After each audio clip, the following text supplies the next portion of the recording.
Welcome to Nightlight. Step away from the mainstream and gather around as we enlighten the world and our realities and travel this cosmic journey we call life. Join us as we share with you and provide that beacon that can guide us all to a better way. Explore with us as we examine a metaphysical montage of spiritual insights, covering everything from the mundane to the magical, UFOs to unicorns, and everything in between. This is a time of awakening, of sharing and evolving, of spreading our wings and soaring on the cosmic breath of creation.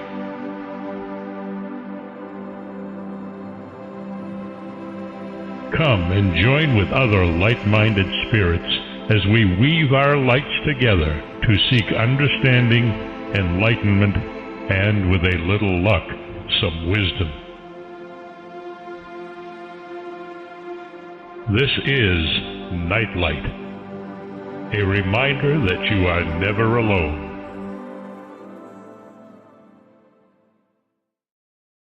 Welcome to Nightlight, everybody.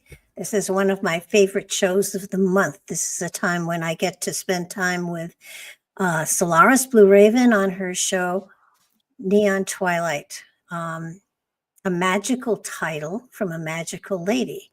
Now, most of you know her. She has 2 other radio shows that she populates, and she manages to be all over the airwaves as a guest and then as a commentator too. She's about as talented as they come, and she has gifts and insight, wisdom and philosophies that we have not quite even delved the depths of. So that the last Sunday in every month, and I know this is not the last Sunday, forgive me for that one, but we had to shove it around. She and I get together and we get to compare notes and we get to talk and we get to stretch each other and challenge each other in many ways. She has such a massive amount of knowledge, insight, and philosophies that I have never gotten tired of talking to her. And that's saying something. We've been talking for a lot of years back and forth, and it gets more and more exciting every year. We seem to add to our backlog of material every time we switch around. And for those of you who wonder who Solaris is, she's that iridescent little head that's next to me on the screen. But there's actually a person behind it, and I'm going to bring her on now. No, I'm not. Yes, I am. Solaris, welcome to your show. Well, thank you, Barbara. It's a pleasure to be here again with you. It's always a pleasure. You always, you're one of the highlights of my month because, first of all, while we have to figure out what we're going to talk about, it's usually a topic that both you and I have some knowledge of, so that we do kind of stretch each other a little bit. And the topic that we picked tonight is one that has been fascinating me for a long time. And I've looked into and I've researched and I've delved into my own. And I just thought it would be fun to share thoughts on past lives. I know you've done a lot of material on them. You've done research and, you've done astral traveling and you've done remote viewing and you've done all sorts of stuff, so that talking about past lives is probably second nature to you. Mm-hmm. Yeah, it's a great topic. I'm so glad you decided to use this one today. So yeah, we can expand on all different facets of what's going on while we're sleeping or when we're in a trance, or some people have past life regression done and some people have recall. So yeah, it's pretty interesting. What do you think the point to having the knowledge of them? I mean, obviously, we are assuming that everybody has past lives, but why? What is this jumping life? What's the purpose of this jumping lifetime to lifetime to lifetime? Well, from what I look at it, it's almost like a database. So if you look at it in terms of, cellular memory of another timeline or another lifetime, it seems like people are drawing from a database of some kind, whether it's through their ancestors' genetic code or their multiple lifetimes on or off planet. So to me, I see it like that. I see it like a big database where the central computer is being accessed, and all of a sudden this data unfolds, and the people who are witnessing this event, they start resonating with the material or information more than likely connected to where they've been. That's how I see it anyway. It's just like a big database. Is it wisdom that we've gathered, or is it the experience of the lifetime that's important, or is it both? That's a good question. I think it's both. I think it's what we've achieved, what we haven't achieved, the data in there that is critical for us here on the timeline that we need to pull in for this lifetime. So if there's something we didn't get to fulfill, we do it this time around, or we have recall of something we needed to learn from. I mean, there's so many levels to it. I think it's both, to be honest. Well, so I keep reading material about people who have recalled past lives. Children, in India especially, the children that when they were old enough to talk said to their parents, this is not my family. My family lives 100 miles from here, and I was a husband and I had children, and when they take them, they discover that that's true, that was a past life of that particular spirit. Is there I understand, and I tell people that each lifetime is a stepping stone. But when we come to a lifetime, do we have any awareness as to what it is we're supposed to experience, or is it haphazard? I think it's, for me, only going from my benchmark of what I've been looking at, it seems to me like it's something we need to look at insofar as an experience we had, whether it's traumatic or non-traumatic or something along those timelines where it's important and significant for us to experience again or witness. And also it's a reminder. So say you have a timeline in association with the pyramids, and all of a sudden they start popping up and when you're a child, and all of a sudden the energies are associated with that timeline to such a degree that person starts to inquire about the pyramids and becomes a traveler or an archaeologist. I think something dovetails along the way when it comes down to information, where we've been and where we walked. I don't think it's haphazard. That's what gets me, and it fascinates me that we've probably had millions and millions of past lives, and yet, oh yeah, and it's sort of like, with that many experiences, what are we gathering it for? What is the purpose of it? Well, hopefully to get out of here. I mean, if people keep having recall of what they've been doing here on this timeline or where they've been on this realm, I would say it's time to move on to another space-time in another universe. That's just me, though. But it seems to me like I think they've pretty much fulfilled what they needed to do for the most part. Go ahead. Well, we talk about human experience, but a past life, a spirit, when it comes into an avatar, doesn't necessarily come into a human avatar. It could be on another planet, on another timeline, in another dimension. Right. Well, there's no such thing as a human where I come from. So, I've written about this in my book insofar as the way people describe human is really avatar in its own. We enter onto timelines here from another space-time configuration, that we occupy this biosuit, what I call a biosuit or a body or a star body. But the bottom line is man's definition of human it's never been correct, in my opinion. I think it's been flawed. So I know that's the norm here on this realm, and I get it. But on a cosmic scale, that's not accurate. So yeah, you're right. When it comes down to what we occupy when we're off planet, and the avatar aspects, and how we can reconfigure ourselves into existing in other realms, in other planets.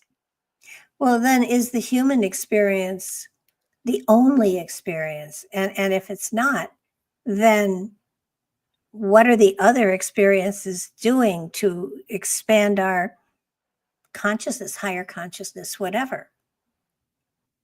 I don't think the experiences here are that beneficial, to be honest. I'm just going for myself. Even just dialing to where I've been, after all I've been through, I find that the biggest adventure is yet to come. And that it's really just how we are when we fully traverse the galactic highway and we look back and we say, wow. And we see where we've been on all timelines and all lifetimes and all experiences. And it's like a big data file, and we can transmute it. And then we move to this beautiful, beautiful multiverse. That's me. So that's how I see it. I find that that's where we're supposed to be, and that's what we should stay focused on. Yeah, I when I talk to people and they drop something, they get upset about some they get upset about things people are doing, and I remind them that, if you recognize something, it's because you've been that in a past life. So don't condemn it, understand it. It's a learning experience for that person.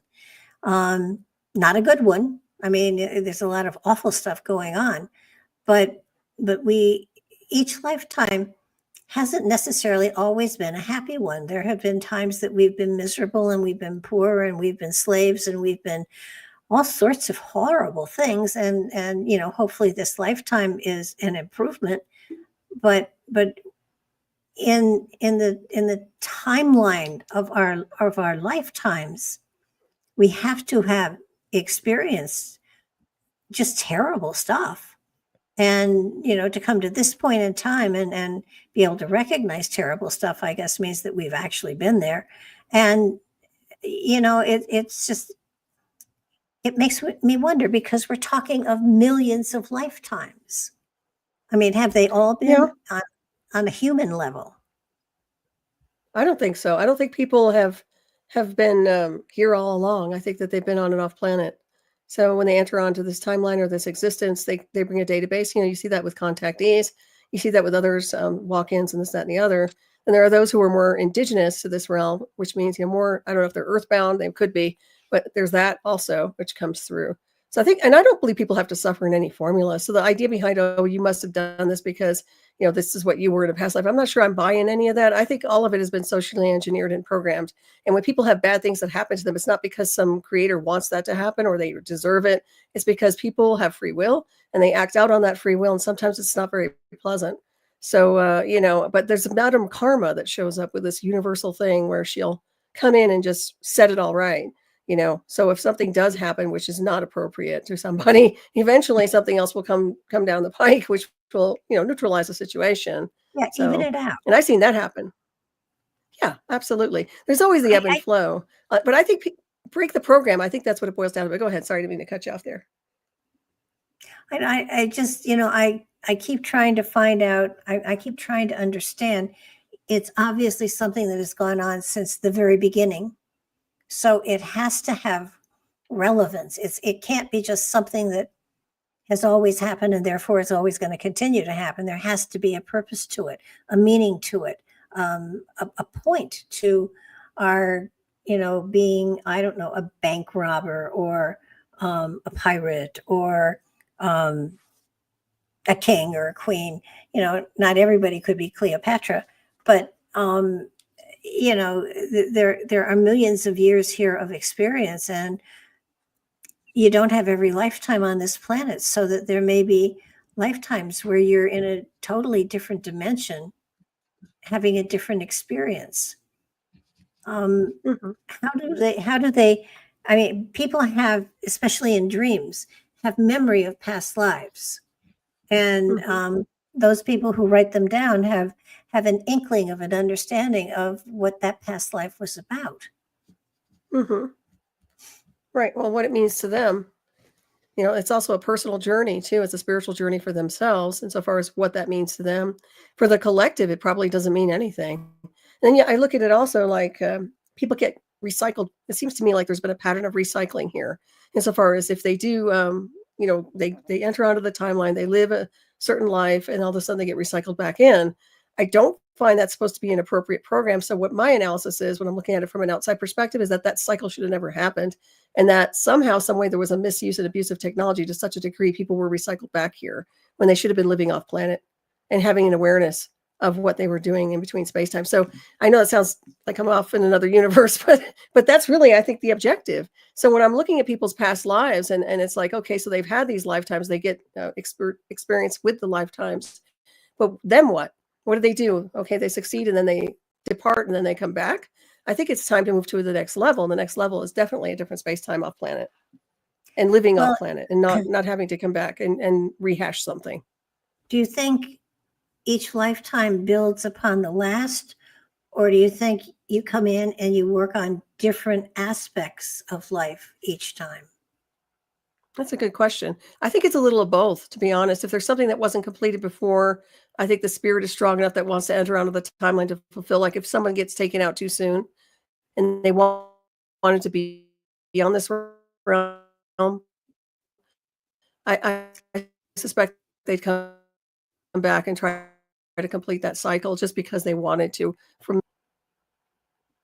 Yeah, but if they wanted to, did they want to from human consciousness or spirit, higher consciousness? In other words, the spirit Well, inside say, oh, right. damn, I didn't finish. I want to go back and do it again. I think it's the spiritual design. I don't believe in the human consciousness, but that's just a little causal energy, if you ask me. I think it's the bigger cosmic picture, quite honestly. But right now, what we're doing here, beings like us, we've shaken up so much. So much has been revealed through the many decades of us doing what we're doing, whether it's writing books or teaching. I'm not saying that in arrogance. I'm just saying we made a big difference here. Before that, there's always been someone standing up and being counted insofar as awakening people. But I find that they were slept for centuries, and now it's a whole different ballpark. So perhaps that's one of the reasons. Yeah. Once again, we enter on the timeline to shake some stuff up, to open up some more doorways, and to leave. Well, it's we're getting closer and closer, as far as I can tell, to actually being able to tap into, activate, and utilize the portals that have been on the planet since the very beginning of time. Mm-hmm. Well, we are stargates too, and I know we've talked about that. We're walking stargates, and if you have your calibration correct and the biosuit field is calibrated properly, you can certainly traverse the galactic highway. But I also am very, very aware of the militarization of this terraform rock called Earth and the weaponization of low Earth orbit to a point where they would like to run interference against free will-oriented beings who want to just traverse the galactic highway because they consider everybody a second-class citizen. Well, that's not true. We are universal beings. We do have free will. We do have a green light to traverse. But they don't see it like that. So just a heads up I know people get it. But that's really, that's the one I've been looking at, insofar as why is everybody in this kind of a stasis of programming when they should be completely out of the cycle, because they can't keep learning anything anymore. It's kind of like you've graduated. And I'm talking about the whole mass collective. They've gotten to such a degree of, okay, we've done this. Let's move on. Let's go to another level, a whole different level that's almost seems foreign by its frequency and by its state of consciousness. I think that's honestly what people need, the whole mass, the whole world. But we'll see what happens in this realm in this year. And you have, you're doing your monthly analysis and psychic visions. And yes, I haven't checked. I tend to not want to check to see where you're at and what you're doing. But how are things? Yes. Actually, it's really been, I stopped them for a long time and was encouraged to start them again. And every now and then when I put them together, I think, oh, do I really want to publish this? And I have been told that, okay, go ahead and do it. You're not going to, I don't want to scare people.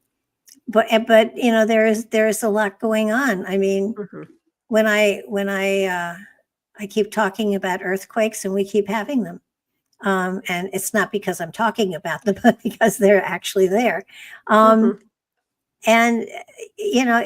there's so much that is beginning to be uncovered and revealed that the general public knew nothing about. Right. I mean, for instance, I did not, you probably knew about it, but I did not. I was not aware that we had an underground station in Greenland. You mean a military base? Yeah. I didn't know about I don't know if it's an operation or not. I think it was an old one. I think it was kind of like, I don't know if it's a skeleton crew or not, but yeah, I've heard about that. They at one point were doing biological stuff. They deserted. It was during the missile crisis and stuff, and they found that because it was in the ice and the ice was moving, the ice kept starting to crush everything. So they had to take the missiles out of there. But then they did some other medical stuff, and it's still there. It's still functional. It's just but we have a military base there that I did not know of. Yeah.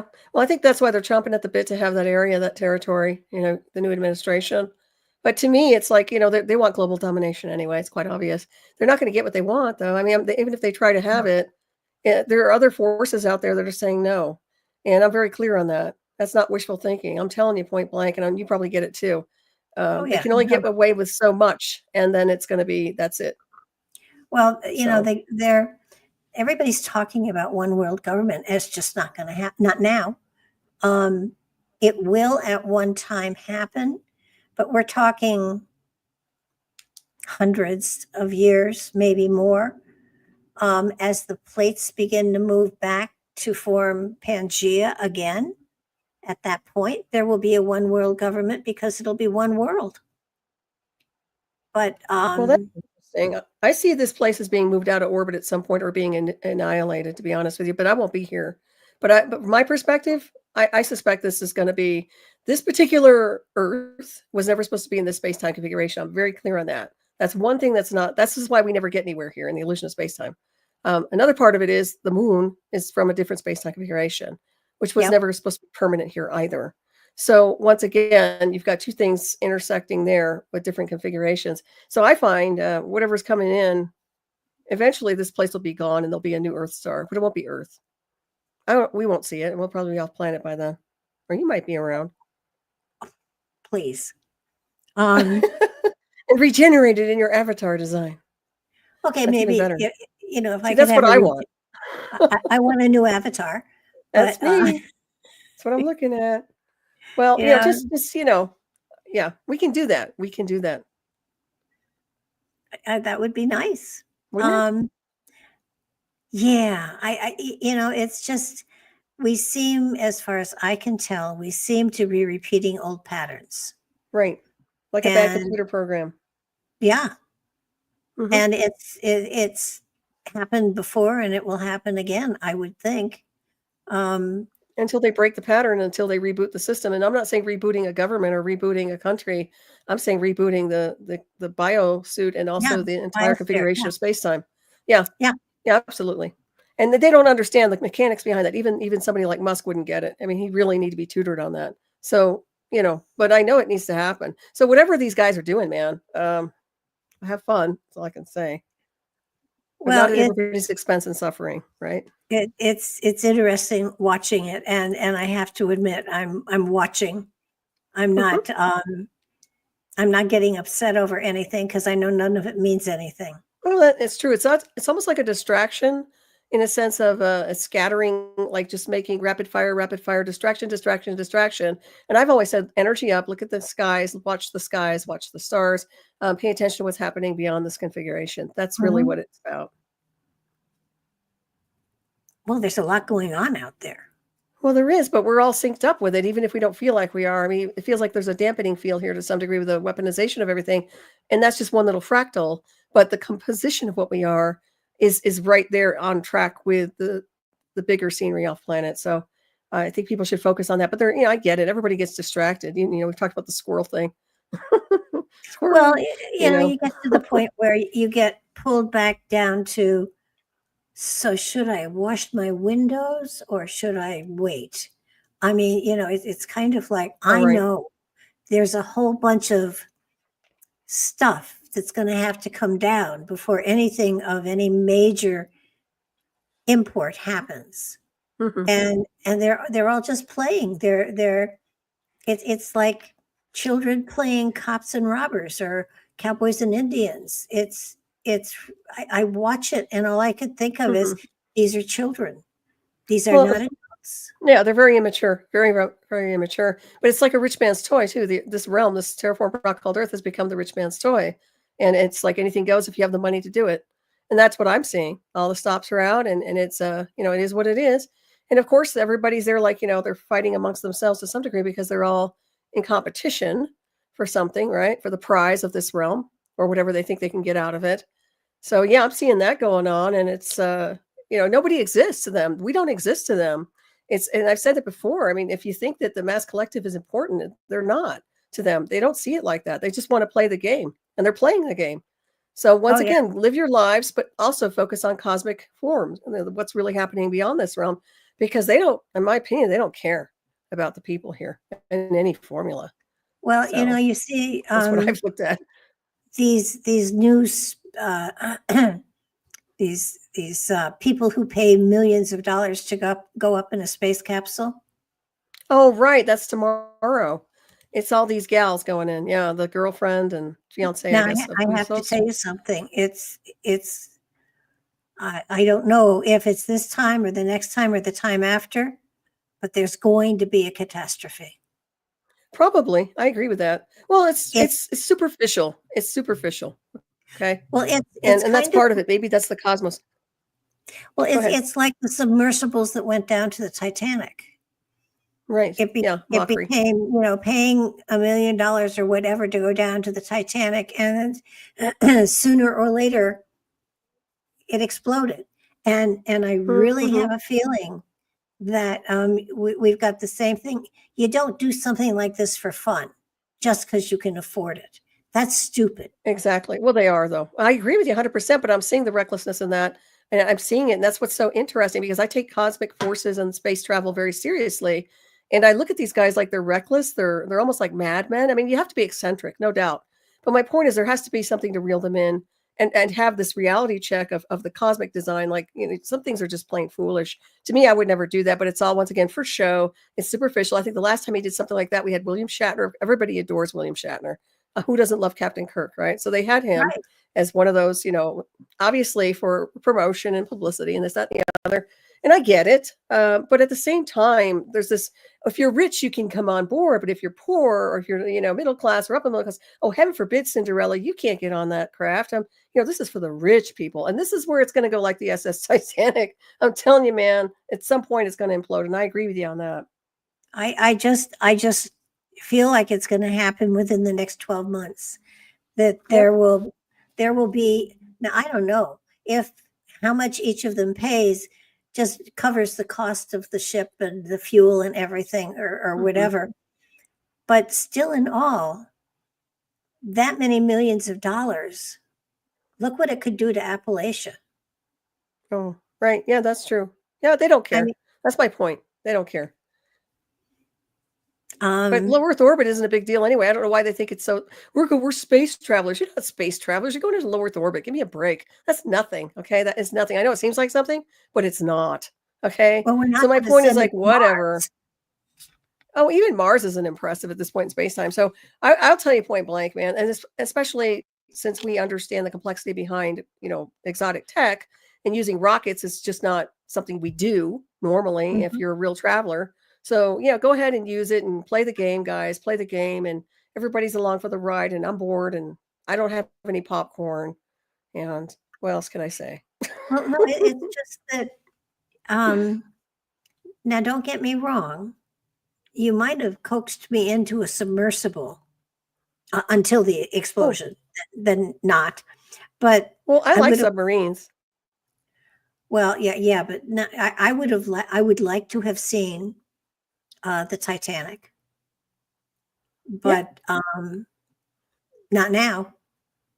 Not Well, it's the way they created it too. I think didn't he cut corners insofar as the materials they used and so many other things. I think that it was just reckless, and I don't think it was there was no oversight from what I understand, or a lot of problems with that manufacturing, if I'm not mistaken. It's been a while. I have to look at it again. I mean, But that's why we have oversight. Go ahead. Well, it wasn't what Greg Cameron did. His submersible, the one that didn't make it, was more of a public convenience type thing. So it was done just for the money. Right. And not Well, I remember when people's Dr. Ballard went down there with a little robot, remember? Oh, yeah. Dr. Ballard. I mean, that was a long, long time ago. Obviously, I'm old in the illusion of aging, but I remember him, and I met him. I think I told you that a long time ago when I was working in the museum, and I got to meet him, and he was fabulous. But yeah, I mean, I think that there has to be some kind of somebody has to be paying attention with oversight and professionalism and etiquette and not recklessness. And I get it when you're a billionaire, you just want to. It's like Jurassic Park. Well, they just cloned the wolf, right? You heard about that, the new wolf. That Oh, they just yes, cloned, there was right? a cute puppy. The dire wolf. Yeah. I want one. Honestly, it's like Game of Thrones. I'm like, here I am. Okay, give me one, or I'll buy one. Well, No, but I do they love them. They're gorgeous. they- But once I again, just- 10,000 years. Okay. Now I saw the puppies. How big will the wolf actually get? about 150 pounds, from what I understand. I mean, they're good size. They're good size dogs. Would Well, would not they dogs, wolves. equal, one of the wolves that's out there already? I think they're a lot more aggressive, if I'm not mistaken. I think of course, they've been modified. So once again, who knows what they've been using? I think they actually cloned it from a regular wolf. So probably wouldn't have that kind of demeanor, but nonetheless, it's still in the genetic code somewhere, and it could surface just like Jurassic Park. And those types of wolves are badass wolves. I mean, that's why they used them in the illusion of Game of Thrones, right? You see those beautiful wolves they had, the white wolves. I mean, this is what we're talking about, wolves that are very powerful. So, yeah. Did you see Game of Thrones? Yeah, oh, of course. Okay, good. I know some people haven't, can you believe it or not? But How could yeah, they I mean, not? I would love one. But they want to clone a woolly mammoth now, and I would love those too. And I want a T-Rex, and yeah, I get it because there's a kid in me too that loves stuff Well, like that, right? woolly mammoth, I could see for food. You Oh know, no, I just like to keep one, right? Or go to the park and see him. would you want to feed one? Oh, I don't know about that. I Yeah. guess. No, no, no, no, no, no, no, no. Just, I mean, come on, look what we did to the buffalo. I mean, True. they're almost extinct. Not But people totally. too, cloning people. Once again, this is not unheard of. And I'm sorry, but I know we've done cloning before, so it's not like it's one of these things where it's never happened. It has happened. So that's an interesting one as well. That what show was it? What was the movie where they cloned Hitler? Oh, Boys from Brazil? Not that one. Yes, yes, yes. Boys from Brazil. Yeah, yeah. There you go. Yeah. It wouldn't It doesn't surprise take me. much to clone anybody. No, just a little DNA. A Right. lot. And you've seen Gattaca, right? I mean, Gattaca's another one that I think is actually right on track. It comes down to that genetic engineering of people. Yeah. Which, of I mean, course, there are a lot of people out there right now. These rich billionaires are doing it right now. it just. I know there are rich people that had their favorite pet cloned, so that I would have done that with Lex. Yeah. If I I had had had the money, I probably would have done it. To be I had a cat that I honest. would have done it with, absolutely. But it just when you see how much money those things cost, and you think, where could that I'm not money? sure. I get antsy about people that take these huge vacations, and all I can think of is, good gracious, that amount of money could have helped a lot of people, could have saved a lot of animals, could have done, instead of somebody being able to walk over, around the pyramids and say, oh gosh, look at that. I mean, it doesn't make sense to me anymore. And it could be my age. It Right. could be the fact that, I don't really want to travel anymore. Mhm.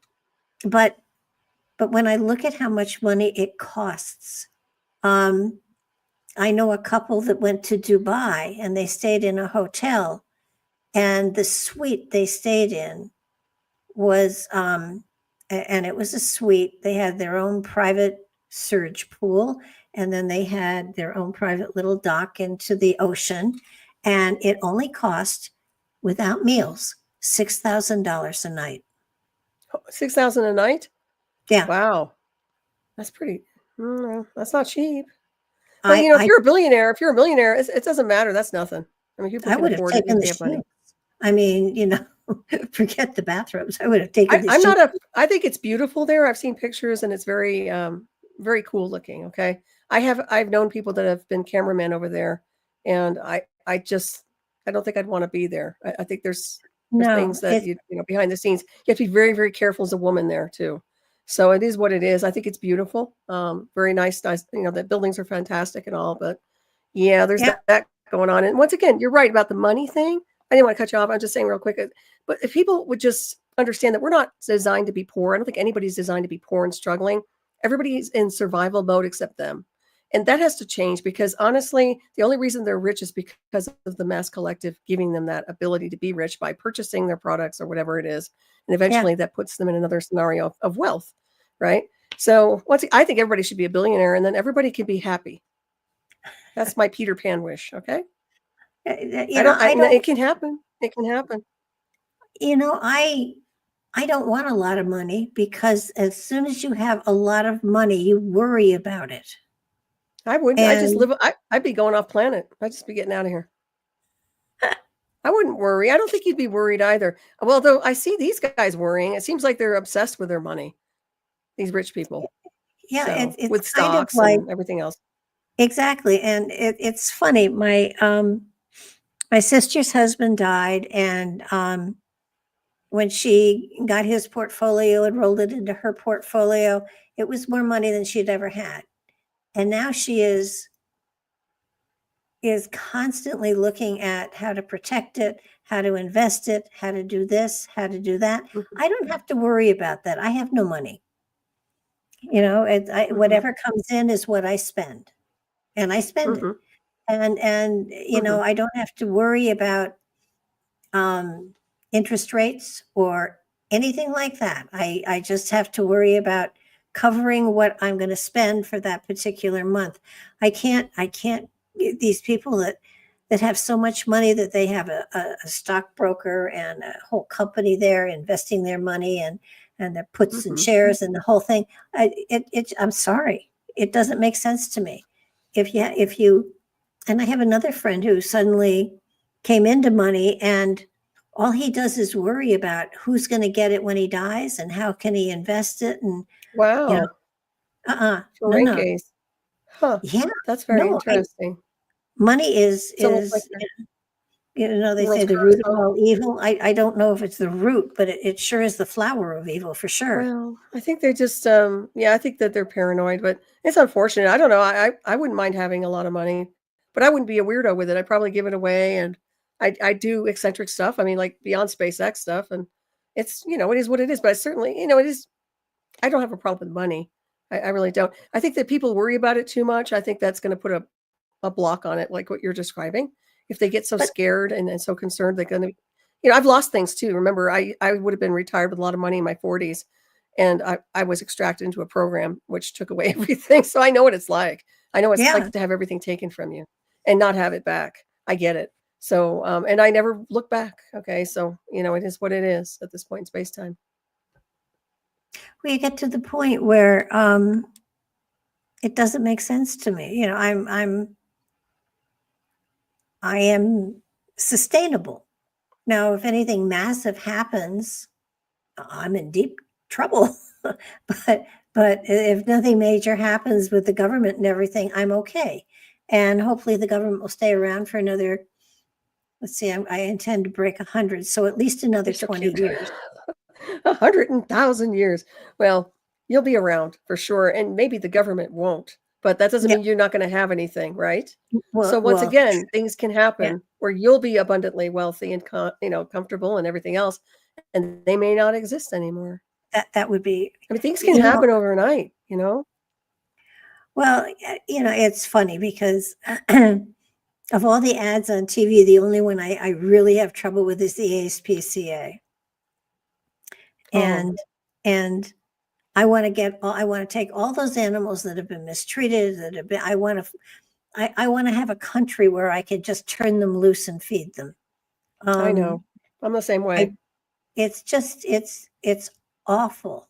And, you know, I have a female cat and I can't bring another cat in because she's a bitch. But, well, she'll get over it. I don't know. Maybe a kitten. Maybe she wouldn't have a problem with a kitten because they have like a maternal side. If it was male, maybe, but not female. I have discovered you can't have more than one female cat.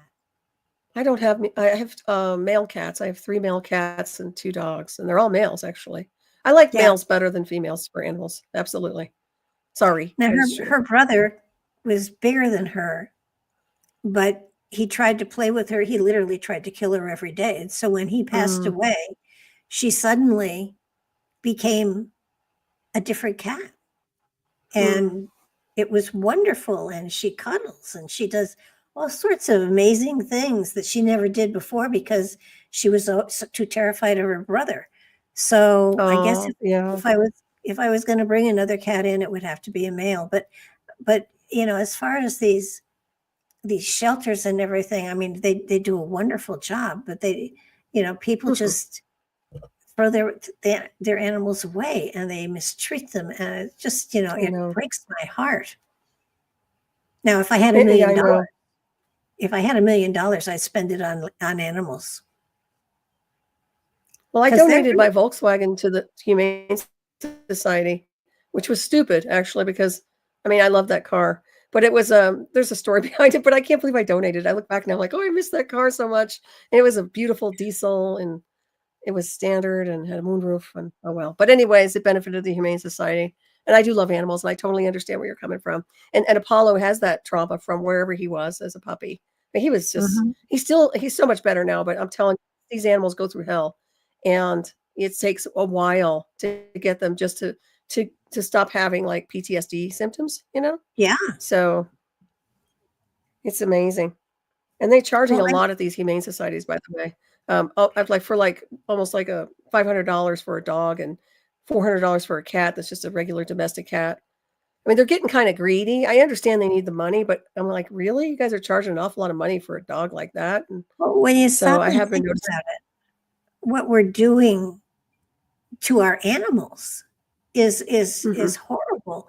Now, don't get me wrong, I love a good hamburger, but when Patrick and I drove across country many years ago, we went by the stockyards where they were killing, where they were processing the beef.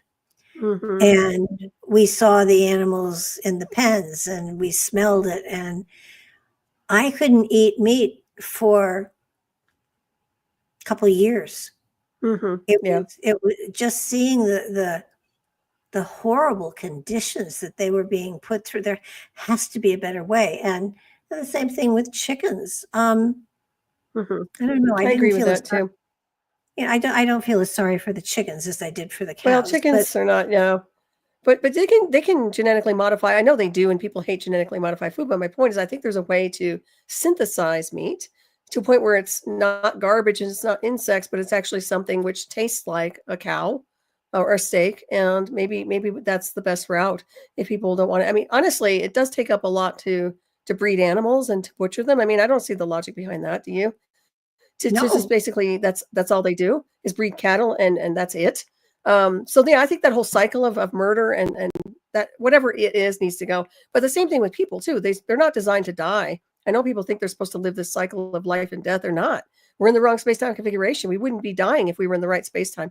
People don't want to hear that. I get it, but go ahead. Think what you want. But I'm telling you, everything's wacky here. It's like some kind of a fun house. I think everybody should watch Soylent Green. Oh yeah, well, that's classic. Oh yeah, that was. And Invasion of the Body Snatchers. Put those two together back to back, and you can wrap it up with Planet of the Apes. There you go. You never know. I know when we were Gene and I, second husband, we went to Iceland. And they had steak there in a hotel. And it didn't look like the steak that I'm used to here. And the waiter finally asked, if we liked the steak. And I said, yeah, it was very good. It just didn't taste quite the same. And he said, well, it was whale. And I wouldn't have eaten a whale if I'd known it was a whale. I can't believe that they would do that. Like whale steak? Why didn't he say it was whale steak? Why didn't he expand on what it was? It's a mammal. It's beef. But still, it's a whale. And they're very important. Well, the record keepers, they're very absolutely. intelligent. Wow. What did it taste like? I mean, did it taste like, I don't know. Tasted like beef. It did. It did taste like beef. How interesting. Wow. It didn't have as much fat through it. Okay. It was more just meat, and it looked beautiful. It just didn't taste the same. And I thought, well, maybe my taste buds are off or something. But I wouldn't have eaten whale. I absolutely wouldn't have eaten a whale. Hmm. So, there's so much that we eat without thinking.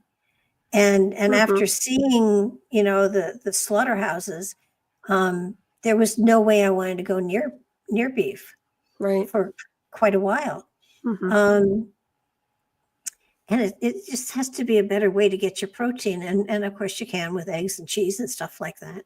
But Well, yeah, even synthesized foods. I mean, The Matrix comes to mind, the movie, like those shakes they were drinking. I know it sounds weird, but I don't think the body requires the foods we're designed. I mean, we decided to eat here in this realm because that's how people grew up with it, But I think in the long run, when we really get to an advanced civilization, we're going to be doing stuff like that, where it's just going to be that kind of a drink. It may not be so appealing, but I find that I think that's really what it boils down to, is something to sustain the suit, but not necessarily eat like just these types of course, 4-course, 5-course meals, whatever they are, 3-course.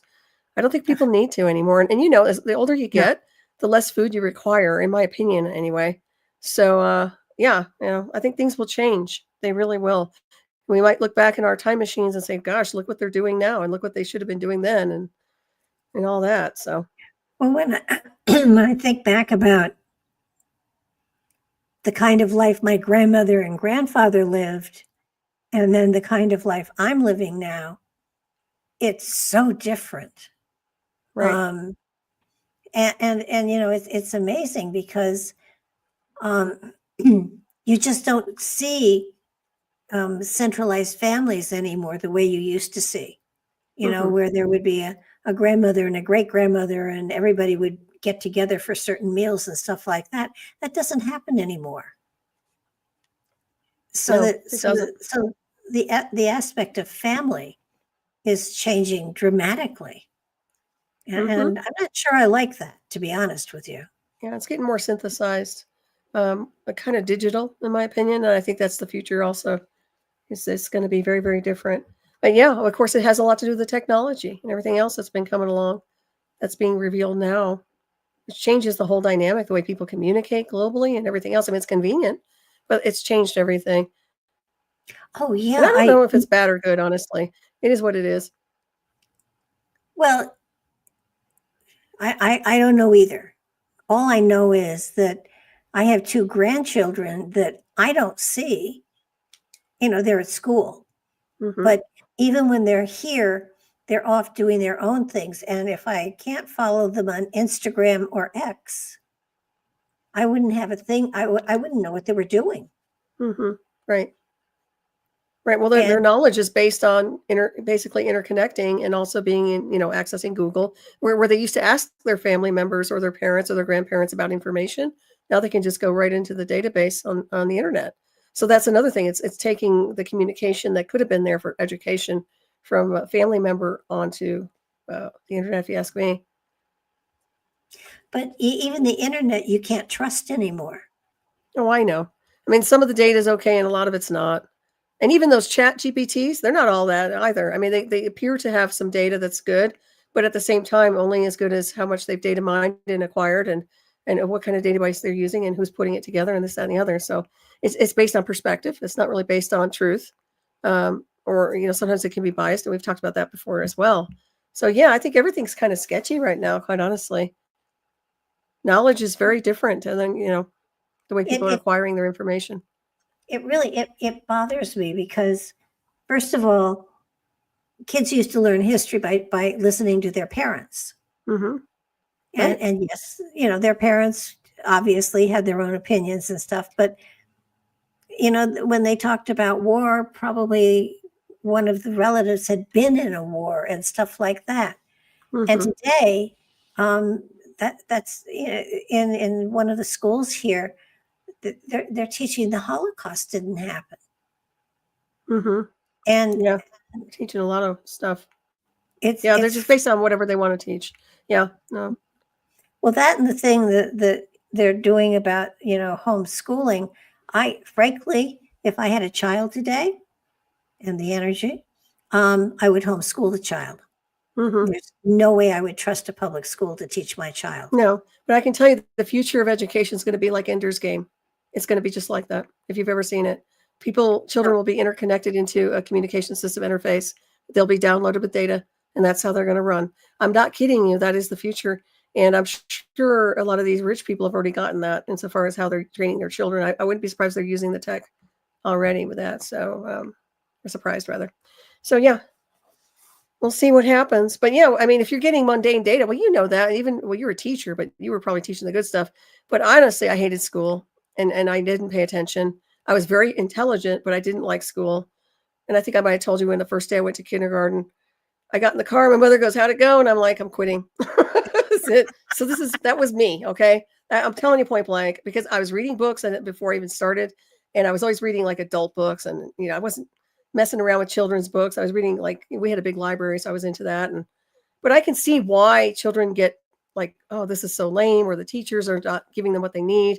And then of course it's so important that they have some kind of database that's accurate. That would be helpful, or not based on bias or opinions or somebody's perspective or misperceptions. I mean, all that, all the discrimination, all the prejudice, all this garbage. I mean, like I said, it's been backwards for a while. So I think the AI is going to take over that education. To be honest, that's just my take on the future. What is it going to put out there? I mean, when we've had world wars, and both sides should be covered.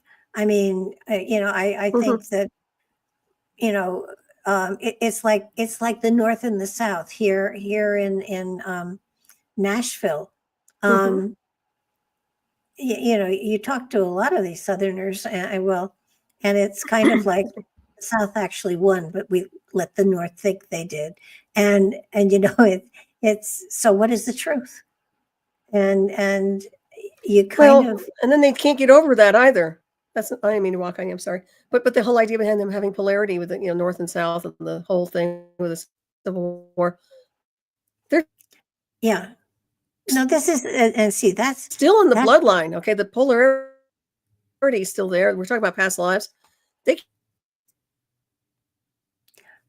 So look at what the Hatfields and the McCoys. Do you know they still talk about it? There are McCoys and there are still Hatfields, and they're not intermarrying. They're not shooting each other anymore, but they don't like each other. And you get to the point where even this country isn't whole. And oh no, and that's scary. It's a mess. Right. And look at Scotland. Okay, my clans, they don't mention certain clans to my clans because, well, we have issues. Okay. And I don't want to mention them. We were murdered by some of them. And, I guess they held a grudge over these, how many centuries, but you know how that rolls. And I wish people would get over it. It'd be nice. But that's always going to be there. I think it's always going to be there. What's wrong with us? I don't think it's us. I think it's them. Well, okay. But what's wrong with the human species that we have to hold grudges like this? Why? I think it's lack of education. I think it's the way they've been educated and brought up by their family members, and all that. When it's programming, it's programming, it's input output. So the data is obviously, it works on the emotional body. And apparently whatever was going down with the genetics, insofar as the family line, I mean, it has a lot to do with their behavior, their output, if you ask me. The imprinting, the psychological imprinting, the psychic imprinting, everything. And then you have the genetic code, which is in association with cellular memory with the family and the bloodline, and you have that access. I think it can go on so many different levels. I think that the biggest scenery is for people to get out of that and break that cycle is doing the spiritual path working that you and I do, right? Or going to the next level through higher consciousness or whatever it is to break the barrier beyond the program, to get out of that cycle, just like anything else that people get out of cycles, whether it's abuse or whatever, you break the pattern, you break the cycle, and you move to the next level. I don't think that society has done that.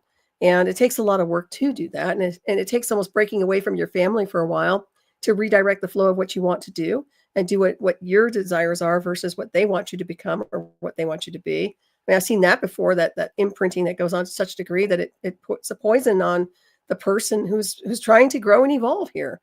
So, it's just my outside observation, but I think society has some problems. Yeah. Everywhere across the world.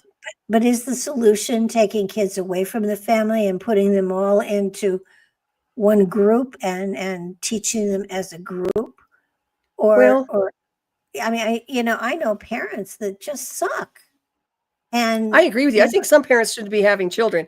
And I know this, I've said it before. I know it pisses people off, but some people should not breed. They should not have children, and they have no business raising a child. And that's the problem we're running into too. And so when you see, oh, well, this child, the parents want all control over the child, but they're dysfunctional as hell. Why don't you let this child go or let it grow and evolve? And I think that's why AI comes to mind, because I can see why they would want a child interconnected with something that's neutral, positive, that doesn't want to imprint them with a bunch of crap, a bunch of personal stuff, that just gives them a database to work with and not anything else. Now, I know that sounds kind of cold, but it's not, because I've interconnected with technology.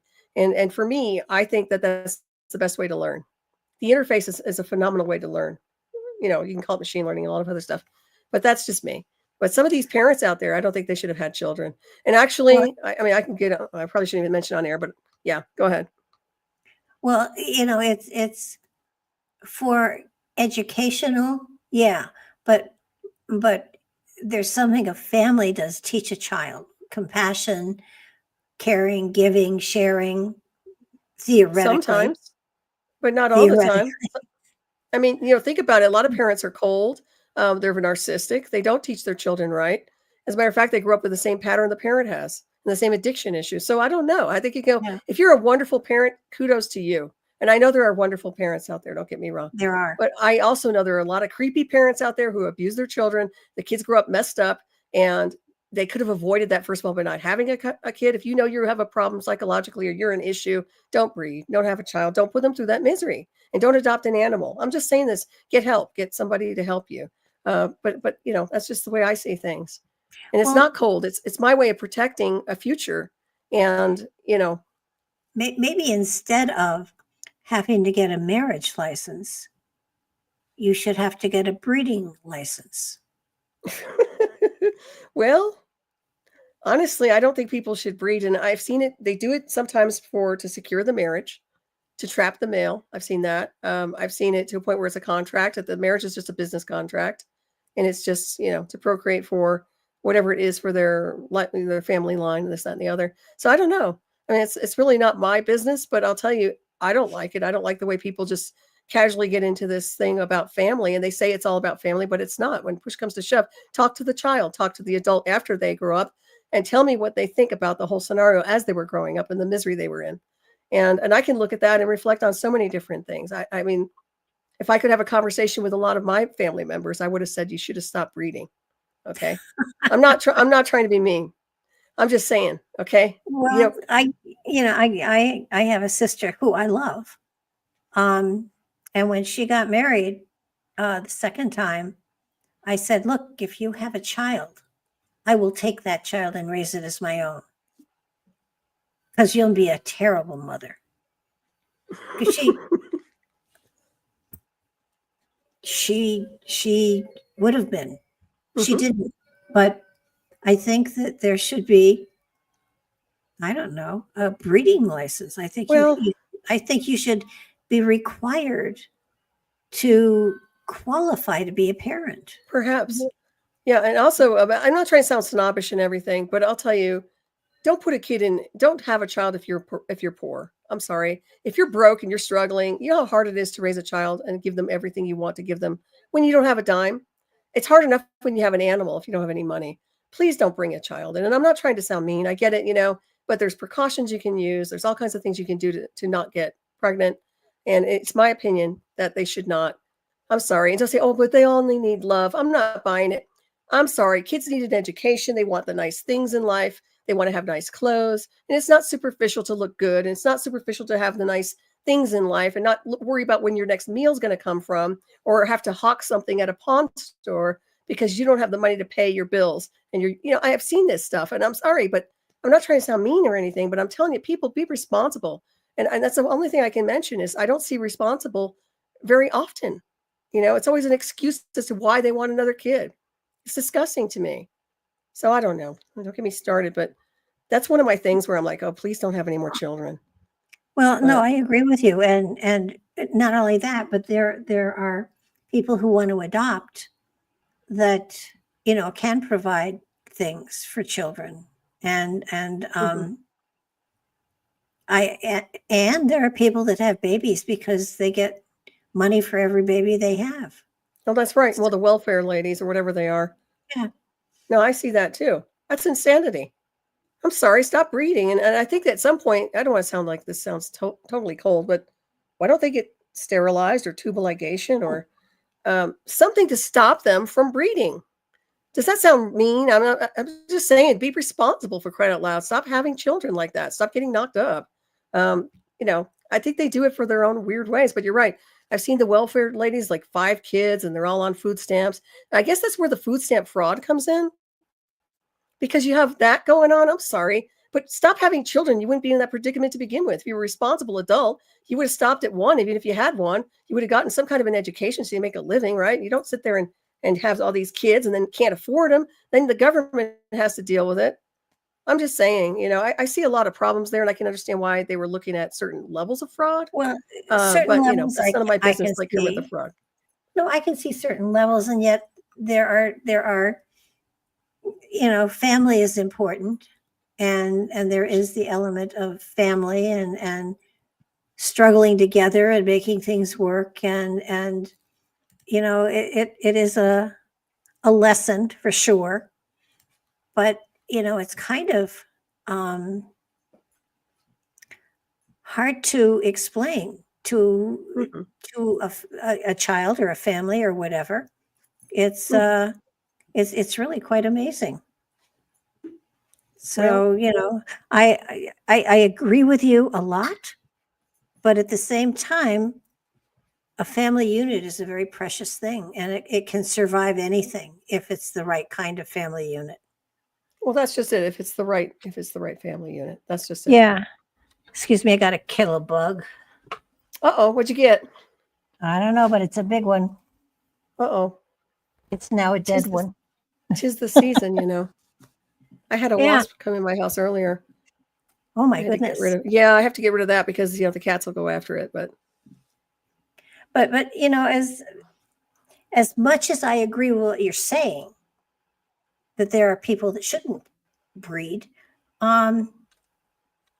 there are some family units that are just as precious as they could possibly be, and they have survived and they have thrived and they have raised wonderful adults. So it has to do with the atmosphere you put a child in, what they become. So it's kind of it's a tough choice. You can't make a blanket choice. You have to, everything has to be done. well, like I said, I'm just looking from the outside. Yeah, I'm an outside observer insofar as my analysis of what I see here on the timeline. And yeah, there are great families and there are dysfunctional families, but input output on the timeline and observe what's going on here, I think, is the biggest thing.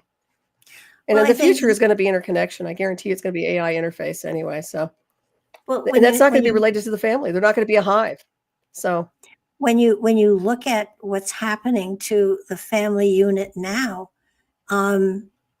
it's very rare that it's really a unit. It's not a unit. And usually they don't like each other and they hold grudges against each other. And then they grow up and they never talk to each other again. Like I said, it's not as pretty as people think it is. But there are pretty parts to it too. I guess. I don't know what was that one family on TV that had 20 children? It's not the Von Trapps. No. Which one? I'm teasing. 20 Was kids. it the lady who had a bunch of no, what was that? No, this Are you saying they were the same age or no? They were I don't remember where they were, but she had 20 children and they raised them all and she homeschooled them all, and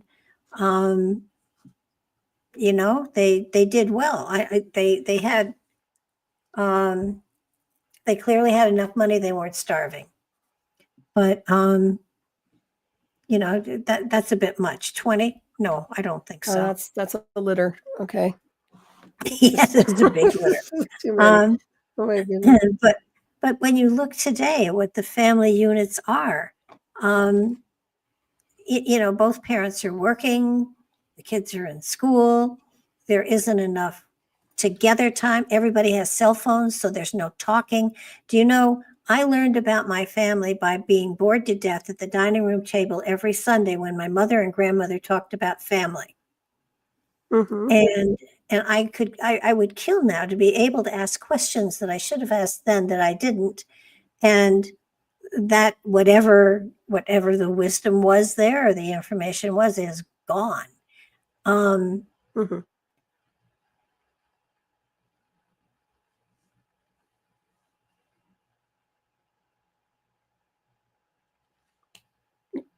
And 2 grandchildren, except, on the holidays and stuff like that. And then there's really no way to bore them to death with family stories because they don't care. And Mm-hmm. they're not mean about it, but they don't care. Mm-hmm. Right. And you look around and you think of all the family heirlooms that people have these days, and the kids don't care. They don't want them. It won't mean anything to them. And so, it's yes, I'm old fashioned.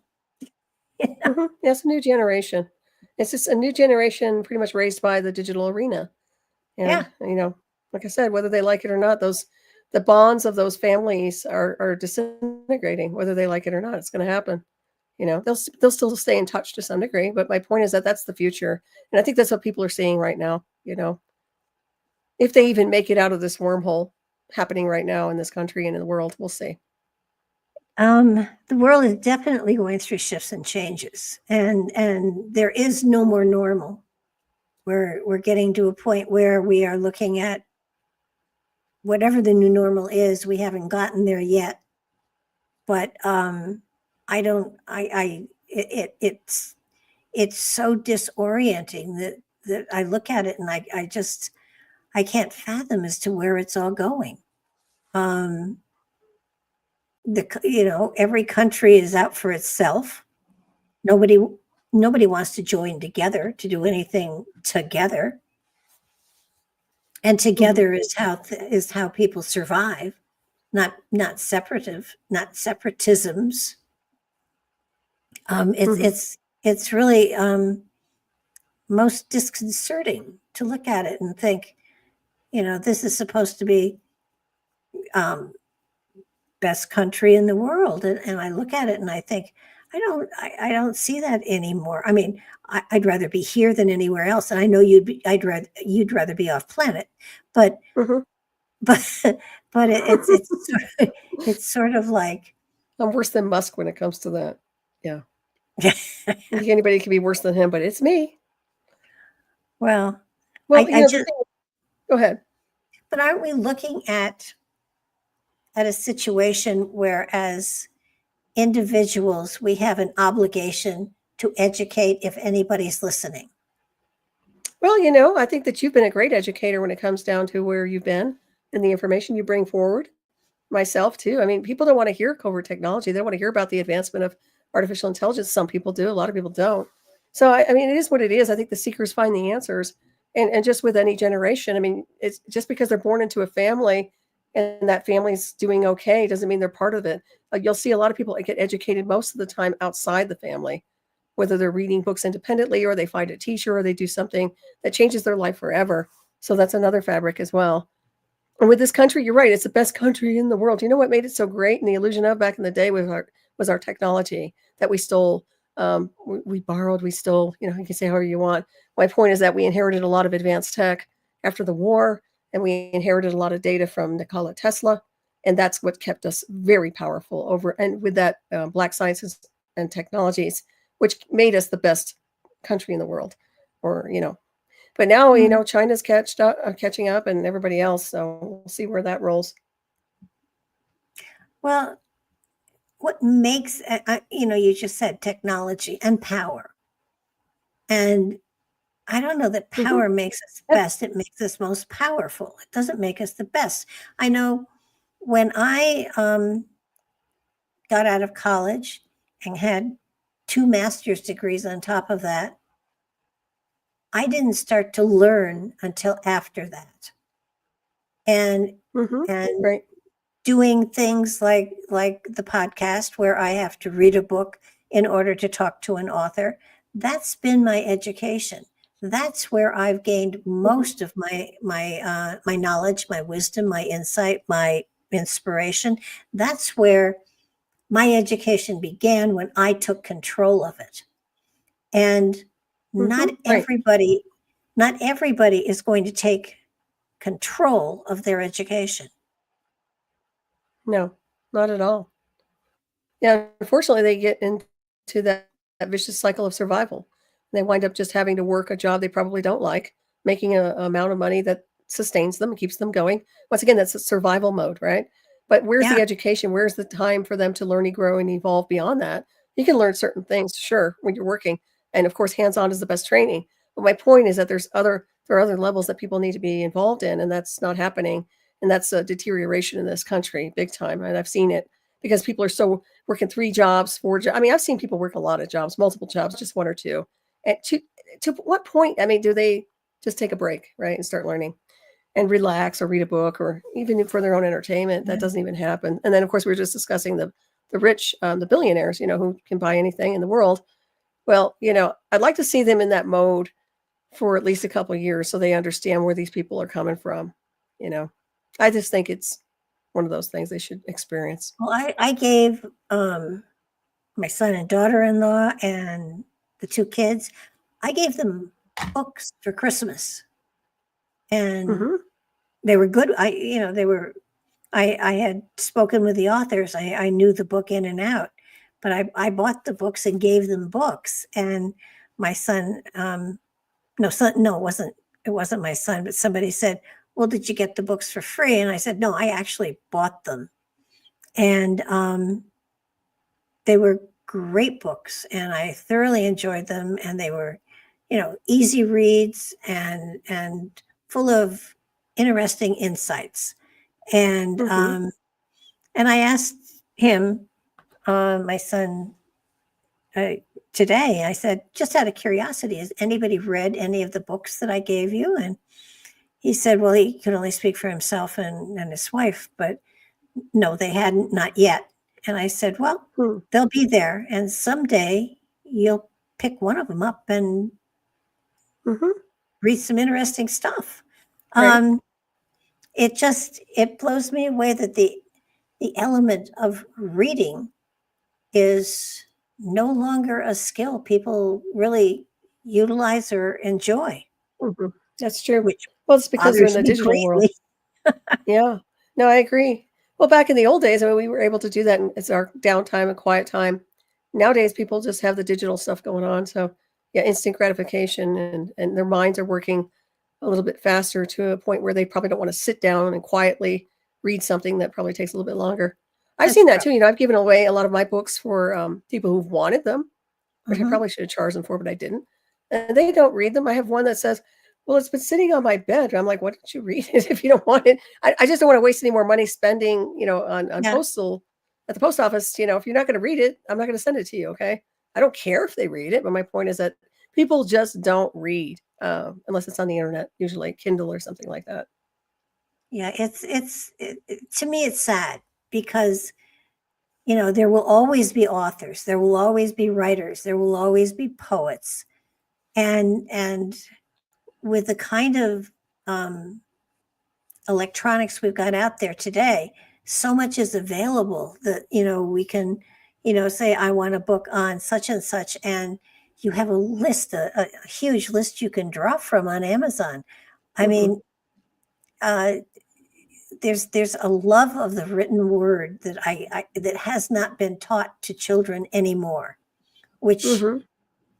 ticks me off. And it's not because I write books too. It's because there's so much amazing material that you can, sitting quietly and reading, that you can gather material inside of yourself from, that people are missing out on.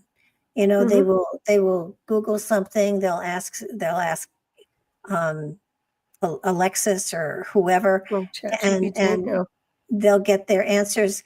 They won't read, and gosh, reading saved my life a number of times. It took me through dark times that I don't want to go back to, but I had my ability to read and to sink into a book and to learn something that carried me through times that were awful in my life.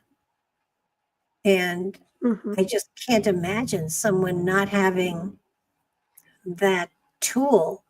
I mean, where the average reading level was, I think at one point it was 8th grade. Now it's 6th grade. Wow. That's not good. No, that's well. Well, now they have all that, AI to help them write books now too. They have AI. They don't even have to write anymore. Like creative writers, like beings like us, who can crank out a book. I don't think that people can do that much anymore. I think it's a real art, to be honest with you. Nowadays, they have it all automated by AI, and we put in a topic of what we want to write about, and then it formulates it for them. So where's the art in that? And where's the artist in that? Zero. Same thing with music. Same thing with songs. You see it with art all the time, right? No, yeah, I mean, you're So right. once again, that's the future, though, as weird as it is. So. But I have found that when reading a book, I can tell if the author really likes the material or not, because there is an energy that comes through the words. And with stuff written by AI, that energy isn't there. Yeah. So that, and I know somebody said they asked one of the chat boxes to write something in the style of, one author, and then in the style of another author, and it was written differently. There was a different style there, but there was no life to it. Right. And a couple of the authors that have been on the show a lot, one in particular, he wrote the Last Train to Hiroshima, and he's written a lot of the Titanic books, Charlie Pellegrino. And when he was writing a couple of the books, there was a whole nother feeling to what he was writing, because he was so invested in it. His heart and soul was in writing that book, and you could tell. And then and in another book that he wrote, well written, easy read, but the magic wasn't there. So that's something that AI cannot produce. There is something, and with your books, there's obviously a feeling in what you're writing. You're sharing a part of yourself, and you can tell from how you've written it that you're really putting a piece of yourself into the book that you're writing. AI won't do that. Yeah, that's true. I can agree with that. Very synthetic, replication. Cold. Like I said, it's always a copy. It's a copy of something else usually. Yeah, and it depends on what people are. Some people don't care about their heart and soul has written. Right. James Tabor has written a lot of biblical books, and I ate them up. I adored them because he was so passionate about what he was writing, and you could feel it. And was his writing the absolute historical truth? I don't know, but I know he believed in what he was writing. And amazing stuff. It wasn't just an easy read. It was an adventure that you were on with him, and you couldn't put it down because it flowed. Oh, that's always good. Oh, yeah. I mean, and I read a book a week. Sometimes, gosh, when we had Gary Wayne on last week, he was comparing Tolkien and C.S. Lewis. And while I had read all of Tolkien's stuff a gazillion times, I have to admit I had never read the Tales of Narnia. So I read all 7 books, and it was amazing to read 7 books for one interview. So, uh, but Oh yeah, that's quite the but accomplishment. well, they weren't real long books, but they were 7 books. But I think, they came from a time when it was an art to write. And Hmm. not everybody approaches it as an art form today. That's very true.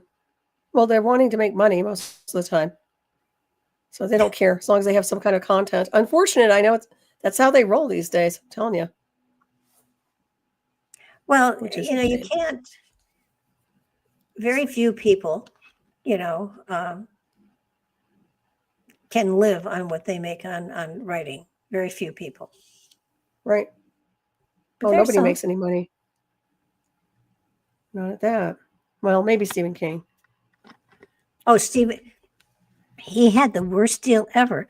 He only got something like 3 cents a book at first. Oh my goodness! Wow. I would imagine he has a better deal now. But when Probably. he Hope started, so. he did not get much at all. It's amazing. It is. It is. And what is of all the authors that you have read, you have to have a favorite book Oh, I don't know. That's a hard one. or one that you really enjoyed. I still like Philip K. Dick. I mean, I'm kind of partial to him. Do androids dream of electric sheep? And only because I understand where he's been. But yeah, I think somebody like him, he's one of my favorites. I think he was classic and so ahead of the timeline and so futuristic. He was right on track. So I guess he was one of my favorites when it comes down to reading. If I had to look at an author like that, right? But Yeah. when it comes down to metaphysical books, my goodness, we've had all kinds of cool books from different authors. It's just unlimited. Who's your favorite author that you've enjoyed reading? Um, well, I love Dina Miriam. She Mm-hmm. writes about past lives in Hmm. her past lives and how they go back to the beginning of Buddhism and Hinduism. Her books I've always loved. Mm-hmm. Charlie Pellegrino, Mm-hmm. his books on Hiroshima um, are amazing. Um, the Titanic. I read 4 of those. Well, 3.5. I couldn't read. I couldn't go through 4 of them. He's so meticulous that I got to know the people so well. I just couldn't bear to see them die again. Wow. Um, and he's written some fiction too, which is really quite phenomenal. He wrote Dust a lot of years ago, and it was about how the insects started to die off at the bottom of the chain, and as they worked their way up, how it affected society. Mm-hmm. It was a scary book. Um, James Tabor, I love his biblical stuff. Mm-hmm. Um, I think there have been a couple of books that have blown me away. The Flight of the Bon Monks Hmm. was a fascinating book, and when I started reading it, I didn't realize that it was current, that all of the characters in it were still alive, and it Oh, talked that's about interesting. the Bon monks and how they were persecuted and put in prison, and how it was really funny when Englishman was going to take 4 of them back to England, and they had never worn pants before, so they had clothes made for them, and they put the pants on backwards because they didn't know that the zipper had to go in the back. Um, Hmm. but it's current, and I think that's what got me. That when they were talking about the villages that these guys grew up in and how primitive they were, it's current, and how the Wow. Dalai Lama he got snuck out of Tibet. Mm-hmm. Um, Current main character still alive, living in Tibet in an ashram there. Hmm. Um, it was a fascinating book, and these people researched it for 10 years before they published it. If you've not read it, you should. It's a Mhm. really, really good book. And then my Sounds favorite interesting. astrology book, I sent you a copy, Philip Lindsay's. I mean, Mhm. if nothing else, it's Oh, a great yeah. door.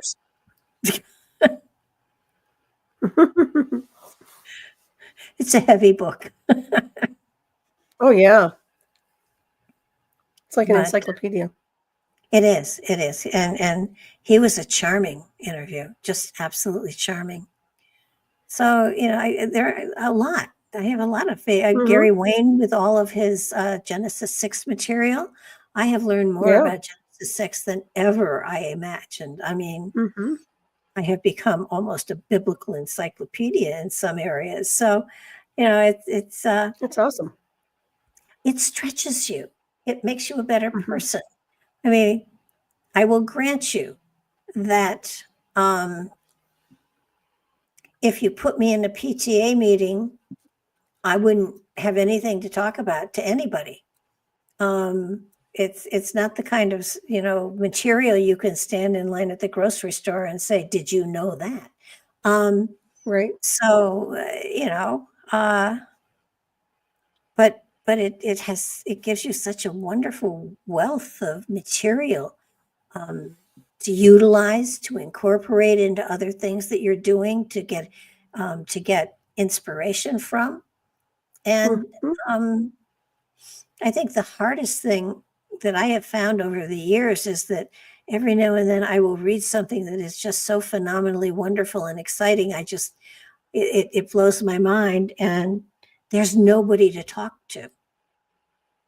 Right. The cat doesn't care.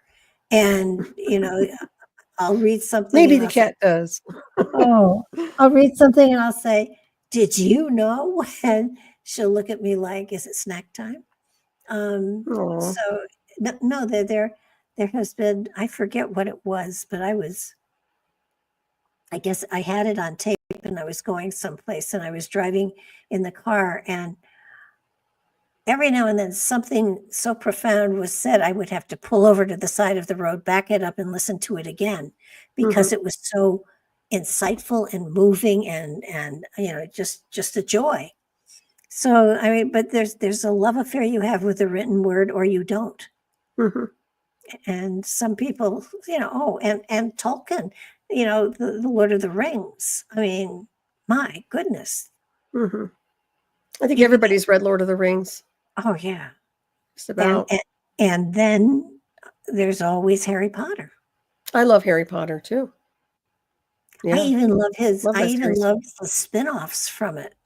Mhm. Um, that's been very exciting as well. Mhm. So, it's kind of like books are an amazing escape and educational tool, and Wonderful resource. absolutely, That's why I and the like reality, libraries. well, and it's sad, but um, printed books are going out of style. Mhm. Yeah. That's why I hold mean, on to your books. well, I'm holding on to my books, but um, I always buy the Kindle version of whatever Mhm. book I have to read because it's just easier for me to read. But Kindle's good. It can be convenient. A lot of people use it. Mark Eddy is saying that his favorite book is Before Roswell. Thank you, thank you. Ah, yeah, that was a good one. Yeah, yeah. We have Hey, Patrick Cook Mark, for that. Mr. Eddie. Yeah. What's that? No, I said we have Patrick Cook to thank for Before Roswell. Had he not done the Very research, nice. it never would have happened. It's good stuff. Good stuff. Yeah. But so, Indeed. You could have put a documentary out on that. yeah, true. It's interesting in that where you and I get joy from reading, today's generation doesn't. And I find Mhm. it, and I don't know how you make it fun. I know that Excuse me. when I taught special ed, and I had one kid who swore he couldn't read. He said, "I can't read," and and he was at the time 15 or 16. And I said, of course you can. And he said, I can't read. I don't know what any of these words are. And I don't care. And I kept him after school one day and I said, okay, now I see the words you have written on your books. And you know what those words are. And they were curse words. They were all sorts of filthy words. So I wrote them all on the blackboard and then I changed letters around. And I said, okay, so this is hell. And he said, yeah. And I put a B in place of the H. And I said, now what is it? He said, bell. And almost 2.5 hours later, I had the board full of words. And I said, you know what all these words are? And he said, I guess I can read. I said, I think you can. Now, I almost got fired because the words at the top of the list were filthy words. but yeah, I got sent to the principal's office. Oh, wow. But he said, what were you doing? And I said, showing him he could read. And and then he understood and he said, wash the boards before you go. I said, okay. Right. But it is such a wonderful recreation that that people today just don't do it. And it's so sad. Very true.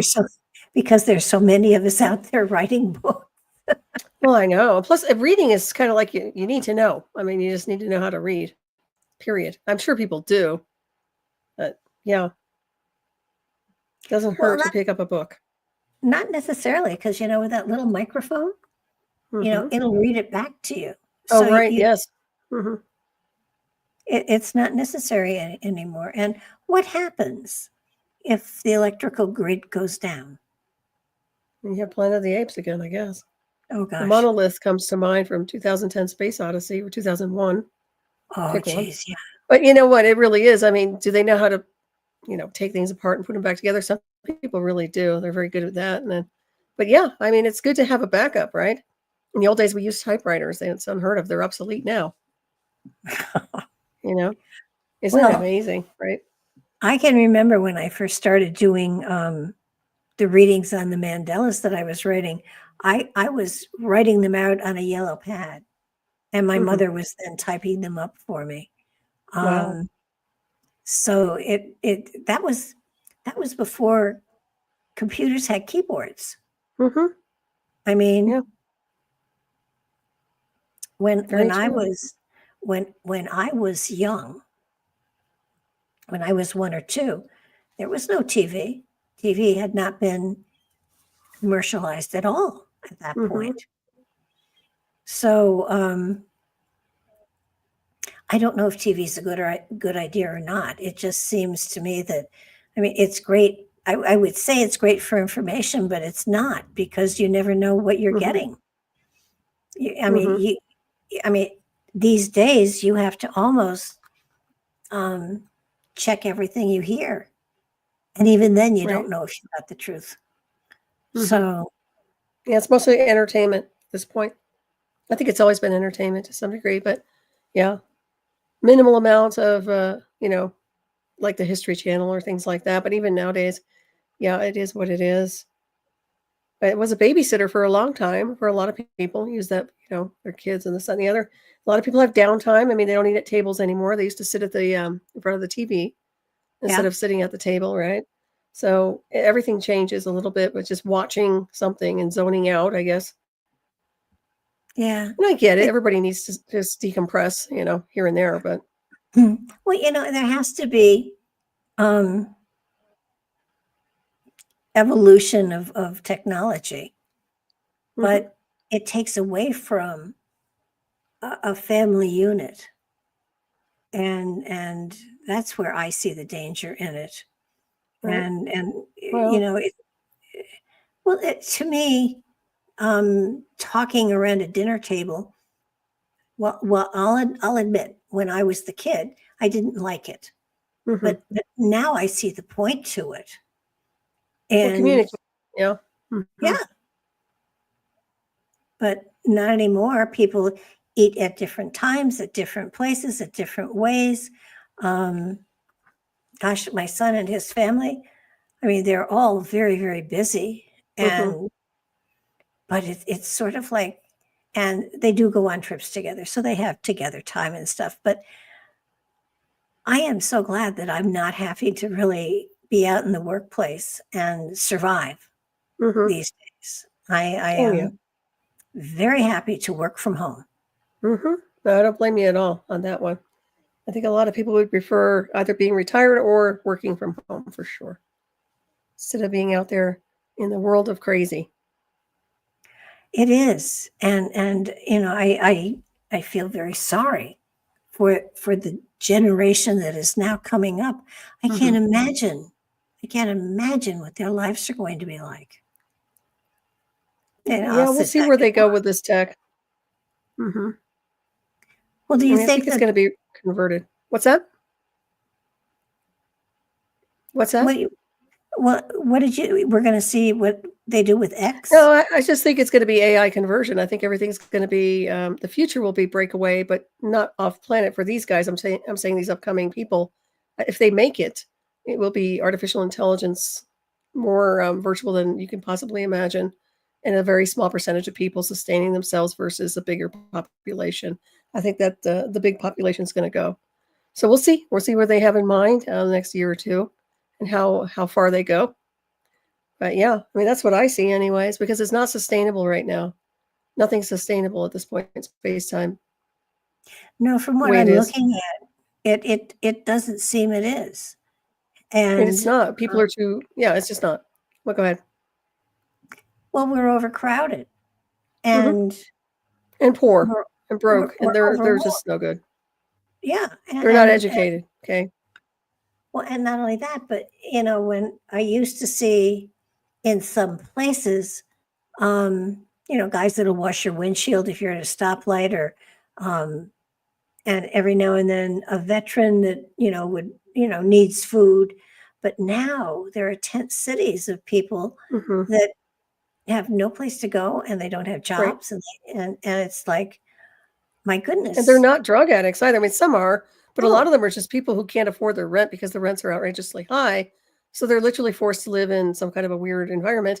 That creates more PTSD and psychological problems for them than you can possibly imagine. So I think they're building like tiny homes. I saw some article just the other day about these small little places they're building for people who qualify, to mhm. give them shelter that has a door that locks, this, that, and the other.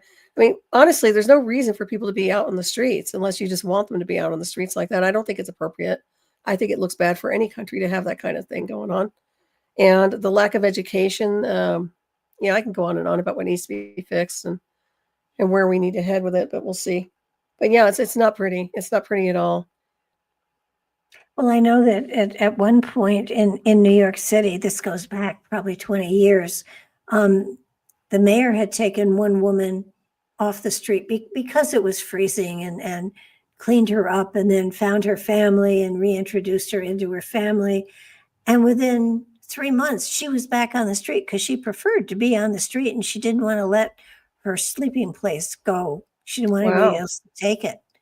So, you Amazing. know, there is a level of the population that is Hmm. very content with Right. being out there.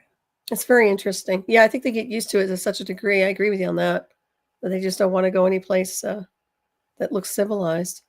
I know there are people in this area up here who live in their cars, who don't, and it's a choice. I'm not going to get into specifics. I mean, it's not my business, but they're smart people, okay, but they just prefer to live in their cars. So it is what it is. I think that there's a homeless issue, and then there's that stuff going on too. But honestly, I don't think anybody should be forced into living in the streets or into a tent city if they don't feel comfortable and they're scared, and that's just not right. So, Well, I know for a while in but you're right. I mean, that California, lady. Hmm.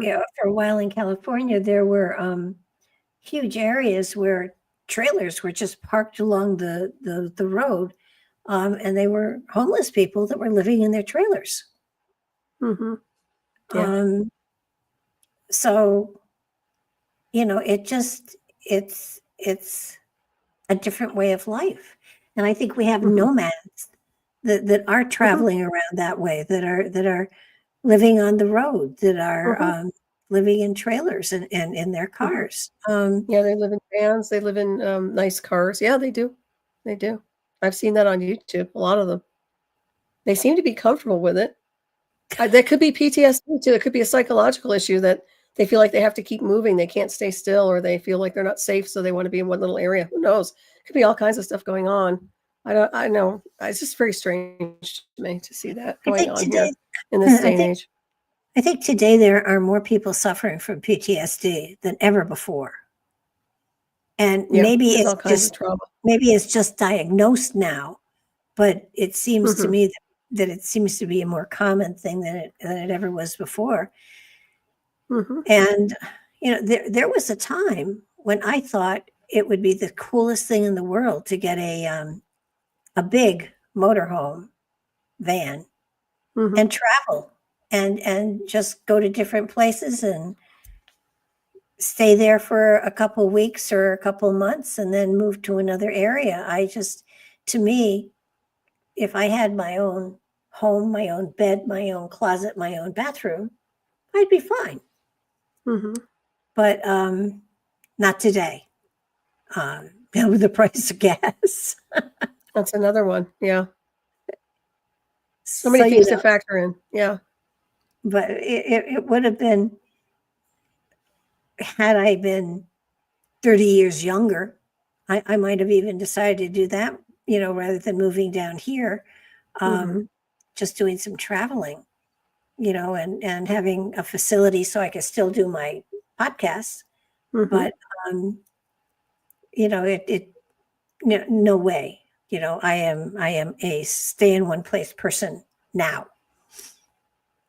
Yeah, But it feels there kind of was good to one have where, your own little crystal cave, right? yeah, no, I would have definitely traveled around, but um, I am not a traveler. I really like my home. Hmm. So yeah, I don't blame you. In it's this day not and age, going. I don't blame you at all. I feel safe here, and I can get to anything I need, and I Hmm. love where I am. But but I'm fortunate. Kids coming up out of school, out of college these days, they have Hmm. challenges that are very profound. Right. Well, And they usually wind up living at home again, and I don't blame them, quite honestly, if the parents well, are okay with it, because it's so expensive to live and they're trying to pay off their debts and everything else. So some of them oh move yeah. back home. Well, I moved back home with John when I divorced my first husband Hmm. and second husband.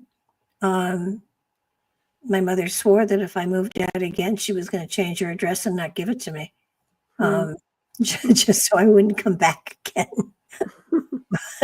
But I think that today living is a challenge. That it used to be an adventure, and now it's a challenge. It's not fun. Let's put it that way.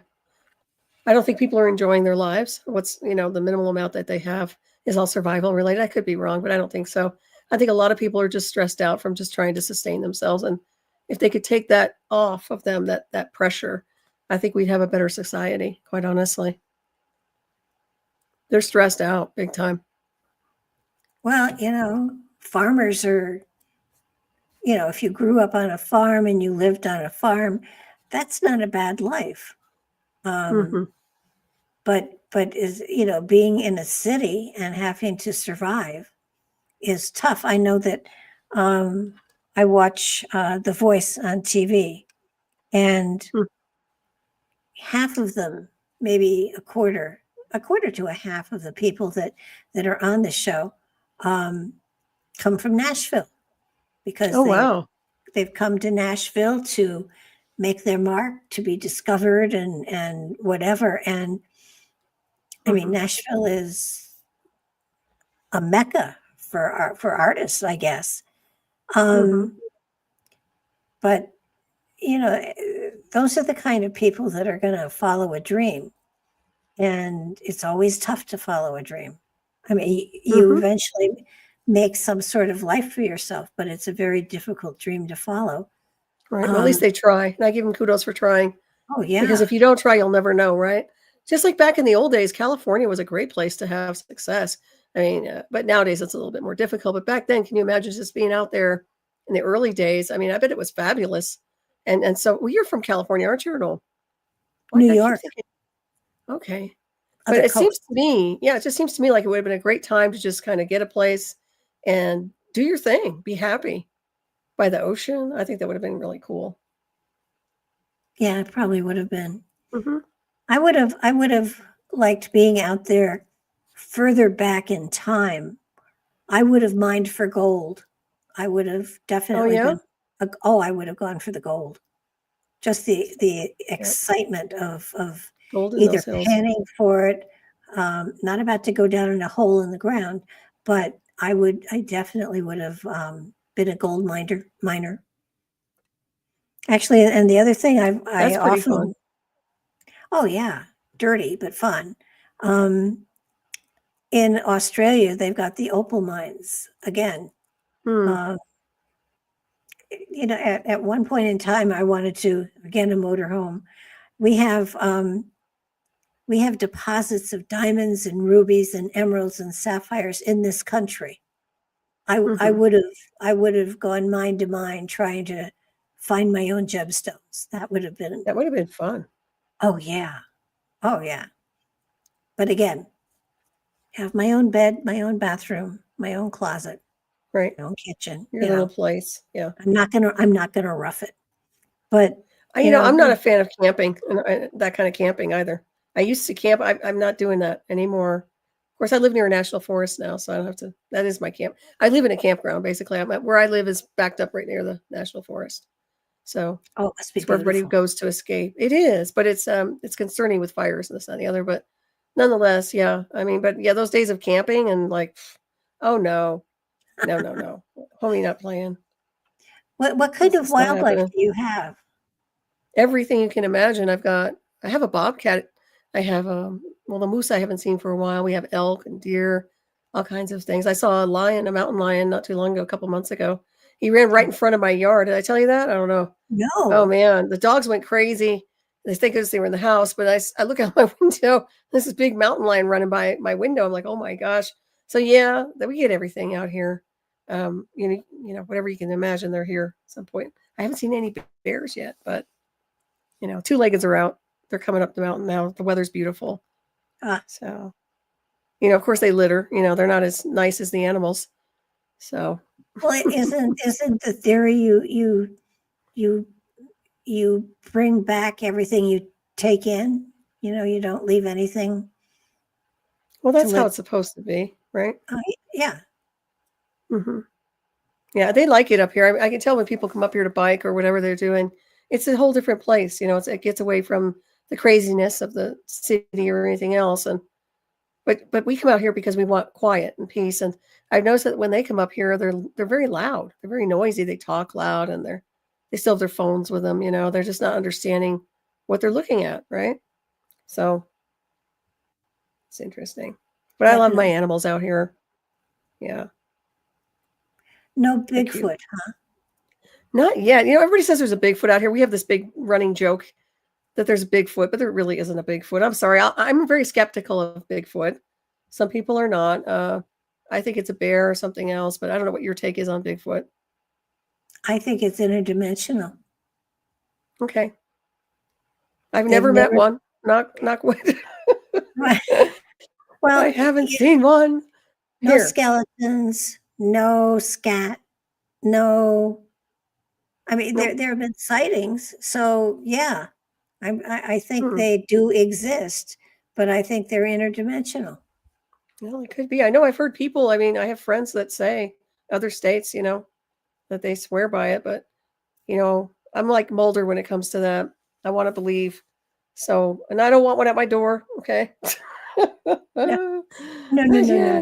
So he has a new show off planet, but not that. Have you seen his new show? I hear the X-Files is getting resurrected. Is that it? Yeah. No, it's Ducockney, or whatever his name is, has a show. Oh, David Duchovny. Oh, really? I did not know that. And What is he doing? I think it's on the Discovery Channel, and he's just had a couple of episodes, and one of that's where I learned about the site in Greenland. Oh, really? He's going into stuff. He's going into stuff that has not been, common knowledge, that is now coming to the fore. It was a very interesting show. I'm going to have to look it up. Then I'm sure I would enjoy that. Very cool. Well, I know they're bringing back the X-Files. That's why. So he's also doing something on the side, it looks like. So very good. Yeah, no, it was a fascinating show. It went into the base in Greenland, and it's gone into Area 51 and how it became Area 51 and why. It was very interesting. If it's true. Well, sometimes it's for entertainment purposes, or sometimes I'll check it out, though. You say it's on Discovery? I think it's on Discovery, yeah. But it's definitely, I would Google his name and the new show would probably come up. Cool. Yeah, gotta check but it out. It was then. very interesting. Mm-hmm. What's the name of the show, did you say? Can't remember. Something strange, or, but I did save it. I'll figure it out. I'll find it. It's so easy to find. Yeah, just Google it. That's the thing, just get in there and Google. Gurgle it down the drain. No more having to go through the dusty archives. Just Google it. Yeah, pretty much. Well, I have a friend who does genealogy, and she can find stuff on Ancestry.com that evades me totally. I've never seen anybody be able to do research like she does, and that's good. It's amazing. So some people are gifted in some areas, and some people are not, and I am not. Yeah. Well, I think you're pretty gifted in a lot of areas, that's for sure. Well, I got a couple. Yeah. I know that there is a lot of new stuff that's going to be coming out here in the next couple of months. So I think we have to keep our eyes open. I do believe that especially, let's see, we're in April. May is going to be a time frame where we're going to see, I think, a lot of new things opening up and investigations in areas that we had not expected or anticipated. So I think it's going to be interesting. Well, that should be an interesting journey. I know they're saying 420. That's my birthday, by the way, in the Illusion of Space-Time. But it's supposed to be, they're worried that Trump's going to declare martial law. I'm like, not on my birthday. No. Is 420 your birthday? It is my birthday. It is. I'm not a Taurus. I'm 29-degree Aries. Everybody thinks I'm Taurus because it's that, but it's not. That's on the cusp end. But yeah, I thought, not that day, please. Oh, jeez. So anyways, I'm like, really? Not fair, not we fair. Do something else on that day? Well, wait, what's supposed to happen? Oh, I don't know. I guess he's wanting to do some kind of martial law. I don't think he is. They're worried about it. They said he's trying to declare martial law on the 20th and the Insurrection Act. There's no reason. I'm not buying it, though. I don't think it's going to happen. Now, I agree. I do believe at some point within the next 3 years, he will have to. But I'm not sure why. Due to upheaval or why? I think that there will be upheaval and he'll have to declare martial law. Now, not exactly sure why. Stay tuned. But yes, within the next 3 years. So, going to be interesting. Yeah, his presidency will go down as history as a unique one, for sure. I'm just curious to see what comes next, because something comes next. I mean, how do you? Well, there's always something. How do you follow it? It's How do rapid you fire. follow it? I don't follow Huh? it. I just focus on the cosmos. By the way, thank you, Mark Eddy. He wished me a happy birthday early. I just focus on the cosmic design, and I think you do too, even though we're looking at the snapshot of the world. But expect the unexpected, I think, is really the motto, right? It's just like anything can happen at this point, and we'll just see where it goes. And hopefully it's for the best, not for the worst, right? Not for just the benefit of rich, but maybe the benefit for other things. And we'll see how it rolls. I would think that I don't get the feeling that he's out for the rich. I really don't. Well, I making an know awful lot of money. well, yeah, but you have that much money, it's going to make money no matter what you do. Mm-hmm. I mean, there are a few of those people that he's just put into positions of power that they're all of a sudden now they're multimillionaires just in the short amount of time they've been there, and they weren't before they got in. So I think I'm starting to look at their stocks and what's going on here, and everybody needs to be successful here, not just a certain branch of people, right? So we'll see Yeah. where it goes and what he's up to and how sincere he is about everything. Well, it's we needed a businessman, but at some point a politician is going to have to come in. I think we need a Martian at this point, and not Musk. Sorry, Musk, step aside. We need a Martian right now. Well, I'm just, the world. Oh no, I said it again. Never mind. You never know. What's that? I mean, I watched Mhm. for a long time Doctor Who, and in one of their episodes, aliens had taken over the bodies of all the English people in power, and when they were when the aliens within them were found out and they were destroyed or whatever, turns out they were pigs that could talk. And Oh, really? Yeah, it was funny. That's funny. It was really funny. That's hysterical. But You're right, Mark, by the way. Good about that. Yeah, I agree with you on that too.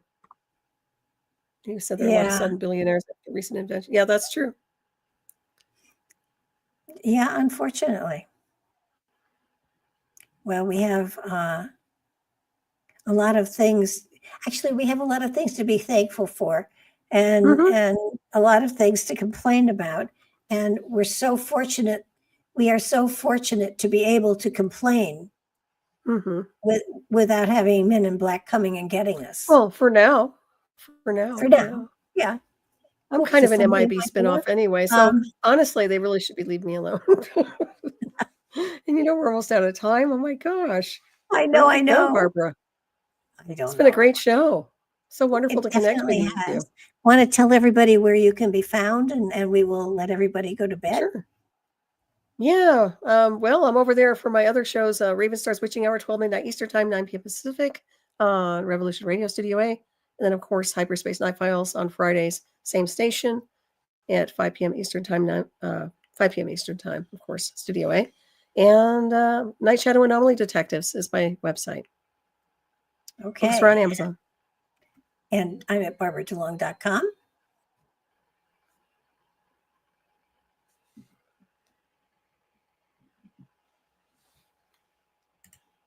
In a day, we have another show online coming up at, I believe, 2:00 tomorrow. It'll be screening live as well. As always, Solaris, it's such a pleasure to talk with you and be with you and enjoy backing and forthing with you. So thank you, Barbara. Thank you, and good night, everybody. Good night.